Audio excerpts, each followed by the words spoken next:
This podcast is a production of the Three Ranger Bros Studios, in association with Zio to Hero, the podcast. Hello everybody and welcome to Tiger Tales, a place where you'll find stories and fanfictions written and read to you by your host, me, Tai Tiger. Welcome to a brand new storyline. Now, time to talk about Power Rangers Cosmic Fury. Power Rangers Cosmic Fury came out at the end of September in 2023, and it is an end of an era as right of now, as of writing and uploading this story, we don't actually know what Hasbro plans are after Cosmic Fury, because it changes things now. But that doesn't stop us fans enjoying the show, and also writing fan fictions revolving around it. I'm a sucker of writing stories about what if things went the other direction. So, spoilers for Power Rangers Cosmic Fury if you haven't watched it. If you haven't watched it, I suggest you watch that first, then come back and listen to this. Now, let's talk about the ending of Power Rangers Cosmic Fury. At the end of Power Rangers Cosmic Fury, we have Lord Zed absorb the powers of the morphing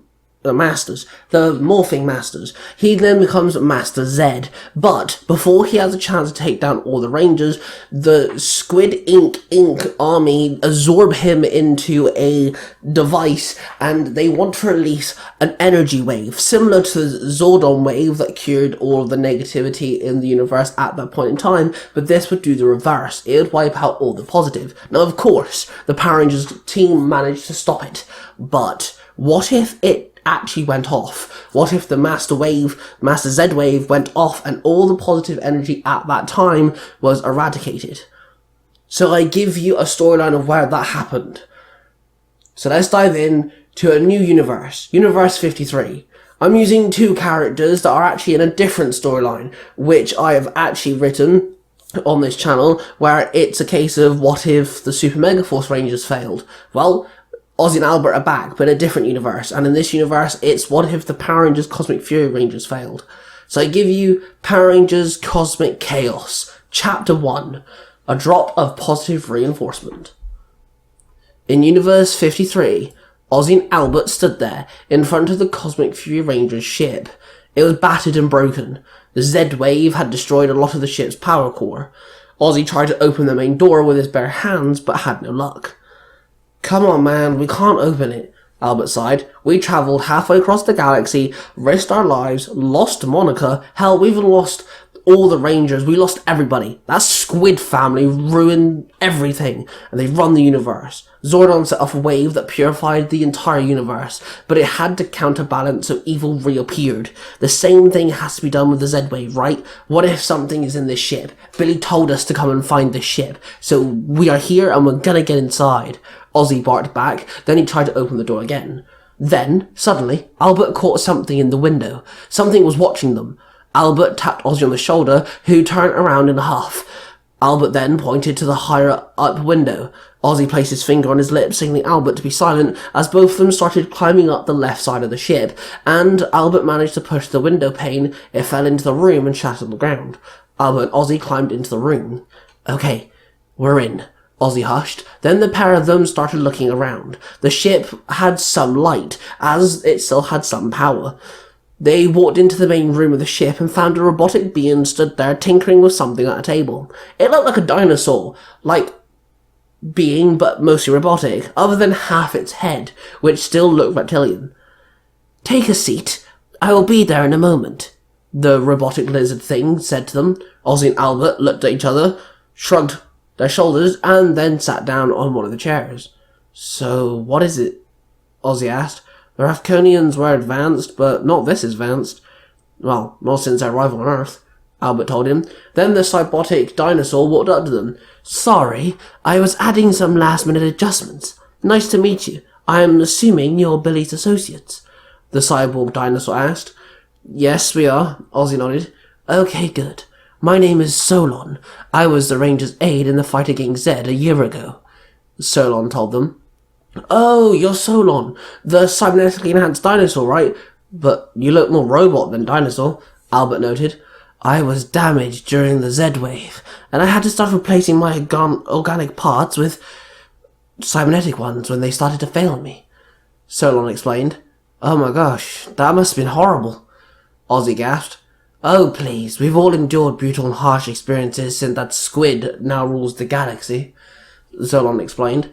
Okay, so Billy mentioned that you have a way that might turn the tides of war, Ozzy said more seriously. I do, but we could easily be wiped out, just as quick as my boy did, Solon muttered sadly. Hey, we need to start somewhere. Some optimism would be nice. Albert barked. Agreed. Please come to the table. I want to show you something, Solon said. Then she turned around and the boys got up and followed her. They walked up to the table and Solon presented 2 boxes to them.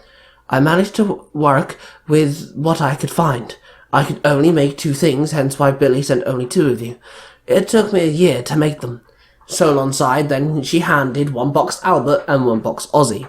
They both took the boxes and Albert opened it, and inside the box was a gold and blue ring with a white jewel in the centre. You made jewellery? Albert asked, confused. You need to conceal your powers, so I made something any person could wear, Solon explained.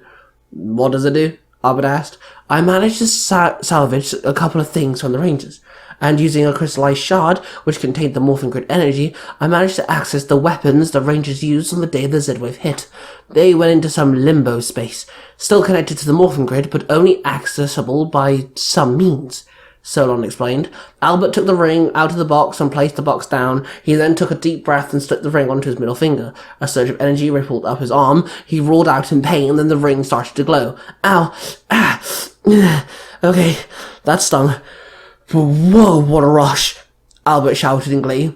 You now have access to the Cosmic Fury weapons, via now being connected to the Morphin Grid, Solon told him. Albert turned to Ozzy with a slight grin.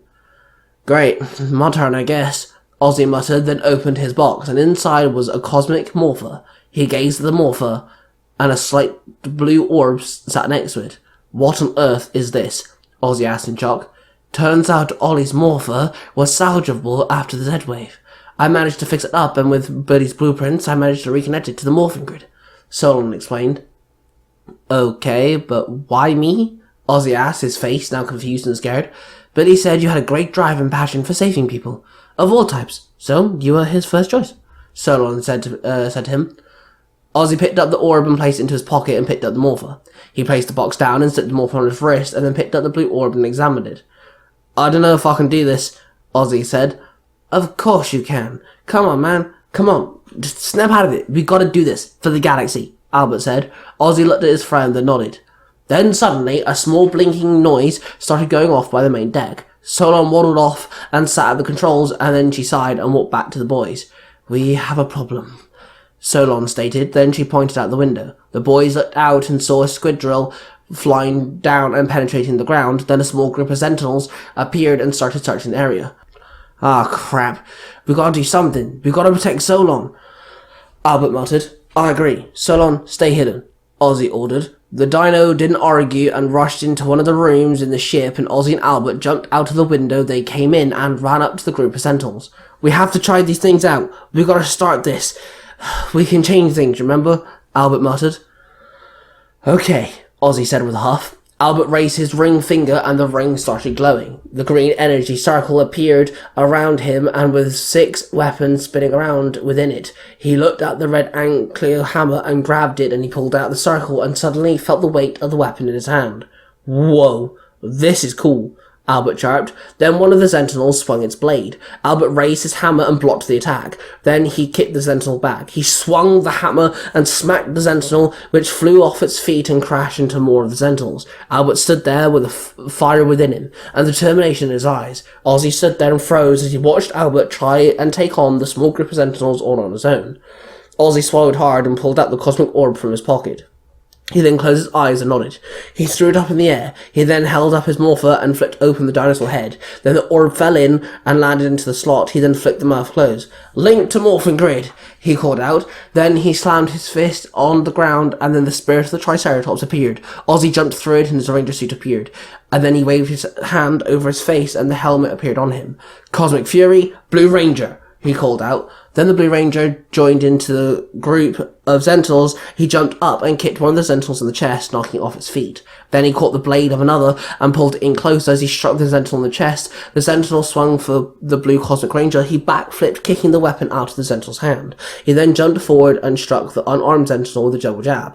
"Oh my god, dude, you actually morphed!" Albert cheered. "I did. Let's clear these things," the Blue Ranger called out. Then both of the boys carried on fighting the group of Sentinels. Virgilia sat there as she watched her latest interview broadcasted on all the Universal channels. Suddenly, her new butler walked in. "Hello, Your Majesty. Is there anything I can do for you?" he said. "And what is your name?" Virgilia asked him. "Name is Logan, Your Majesty," the butler told her. "You're human," she sneered. "Merely half of one." Logan grinned, and then a glimmer of purple light, he shifted into his monster form. A bulky, dark purple monster, wearing black armor with blonde fur shoulder pads. His mask was the shape of a wolf. His hands were claws. His monster form was devilishly powerful. "Oh my god, you're gorgeous!" Virgilia cheered. Then Logan shifted back to his human form. "Can you please get me something from the kitchen? I'm ravished," Virgilia said. "At once, my lady," Logan said with a bow. He then turned away and walked out of the room. "By God, that man is stunning," Virgilia told one of her guards. Logan walked down the corridor and turned into the kitchen. He walked up to the cupboard and opened it and pulled out a silver tray. Suddenly it rippled and the banker's face could be seen in the reflection. "So, did you buy it?" the banker asked. "Very easily. Thank you." Logan grinned. "Now keep going. Keep me updated. I am working on something for you," the banker told him. "I'll update you when something happens," Logan nodded. Then the image of the banker disappeared. Logan got some food and took it to the main room, where Virgilia sat there listening to her battle strategist. He presented the food to Virgilia, who took it gracefully. Logan stood there with a grin as he waited for his chance. And there you have it, a start of a new story, and a twist on what could have happened if the Z-Wave did actually go through the universe. Hope you guys have enjoyed this story, and of course don't forget to check out the 3 Ranger Bros, which is myself of course, but there are 2 other members, Cosplay Dude 637, who has 4 places where he writes and uploads his own stories. He's my parapetite and one of my best friends, so you might want to go check out Parents Universe 19, Sailor Moon E, Storytime with Cosplay 637, where you can find all 3 of them on any places you can find your podcasts, and then a YouTube channel called Nostalgia Time. I actually write stories on several of them, so you might want to go check them out especially. The only one I don't write stories for is Sailor Moon E. Then of course the 3rd member is the owner of Nerds Through Comics, a podcast where you'll find comic books adapted into audio dramas, original Power Ranger storylines, and association storylines with me, and that is owned by Mark the Red Corners Ranger. Now, I also have started uploading my own original stories there as well, so you might want to go check out that too. We're in association with Zero to Hero, so make sure you go listen to that podcast anywhere that you can find podcasts. That being said, don't forget to subscribe to this channel, and of course subscribe to the other Tiger Tales channels. We have Tiger Tales and Lost Stories, where you'll find more stories and fanfictions written and read to you by me, but all of them in the first person perspective, and I try my best to twist the word fanfictions into unique ways. Then we have the brand new channel called Tiger Tales Game Over, where you'll find more stories and fanfictions written and read to you by me, but all of them revolve around worlds and stories across video games. And the first one being Infamous, a story called Infamous Within the Shadows. So make sure you subscribe to that channel too. Thank you all for listening, and I shall see you guys really soon.